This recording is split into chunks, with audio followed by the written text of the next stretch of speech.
रजत बजाज भी इस उसको दिखा देते हैं कि भाई ये है टेररिस्ट। अब जैसे कि हम टेररिस्ट की बात करते हैं तो कौन टेररिस्ट है, कौन हमारे आदमी है, ये आइडेंटिफाई करने के लिए और उसको चुस्त करने के लिए ये एमआरएनए वैक्सीन है। एमआरएनए वैक्सीन है। डॉक्टर रजत बजाज भी इस वक्त हमारे साथ जुड़ गए, हम उनके पास चलेंगे, उनसे भी जानेंगे कि आखिर वो इस मसले को लेकर क्या सोचते हैं।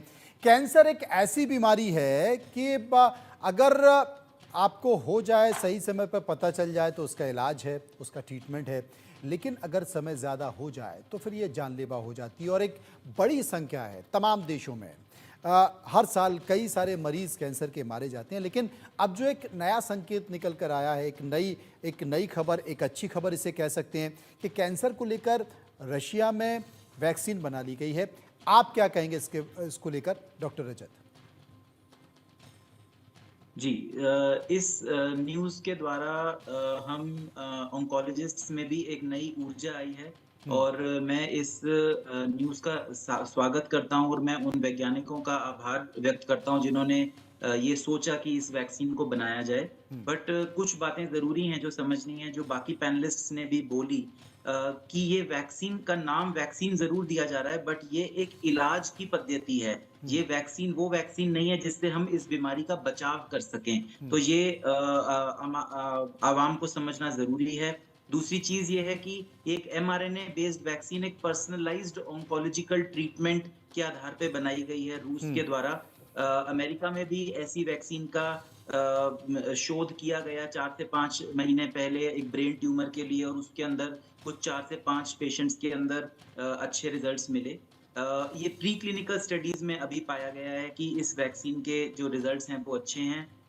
इंसानों पे इसका अभी शोध करना बाकी है, तो डेफ़िनेटली एक अच्छा समाचार है अगर हम पर्सनलाइज़्ड ऑन्कोलॉजी से इस वैक्सीन के द्वारा अपने इम्यून सिस्टम को पेशेंट के इम्यून सिस्टम को एक्टिवेट कर सकें और इस बीमारी का उपचार कर सकें, तो इससे अच्छी कोई बात नहीं है।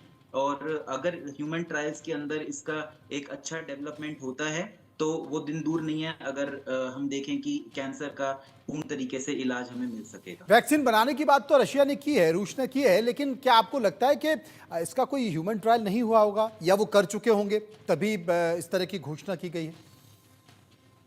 तो ह्यूमन ट्रायल्स वो ज़रूर करना चाह रहे होंगे और वो चल भी रहे होंगे, लेकिन उन्होंने जो अभी एक न्यूज़ पीस निकाला है, उसमें उन्होंने ह्यूमन ट्रायल्स की बात नहीं करी है। स्पेसिफिकली ये लिखा गया है कि ये प्री क्लिनिकल स्टडीज़ में उनको इसके जो शुरुआती लक्षण हैं, वो अच्छे मिले हैं। डेफ़िनिटली ह्यूमन ट्रायल्स के बाद ही वो हम अपने क्लिनिकल प्रैक्टिस में यूज़ कर सकेंगे। जी, बहुत-बहुत शुक्रिया करूँगा मैं सभी लोगों को जो इस खबर को लेकर मेरे साथ मौजूद रहे, क्योंकि पूरे देश को, पूरे विश्व को इस बात की जिज्ञासा है कि क्या वाक़ई कैंसर को लेकर कोई वैक्सीन आ गई है, क्योंकि कैंसर एक ऐसी बीमारी है जिसका नाम सुनते ही हर किसी को के रोंगटे खड़े हो जाते हैं, उनको पसीना आ जाता है और उम्मीद यही करते हैं कि किसी को ये बीमारी ना हो और इस पर बहुत जल्द आगे ह्यूमन ट्रायल भी हो और सफल भी हो। तो मुझे लगता है कि एक बड़ी मुसीबत, एक बड़े संकट से पूरा विश्व कम से कम बाहर निकल सकता है। बहुत बहुत शुक्रिया सभी डॉक्टर्स का मेरे साथ मौजूद रहे।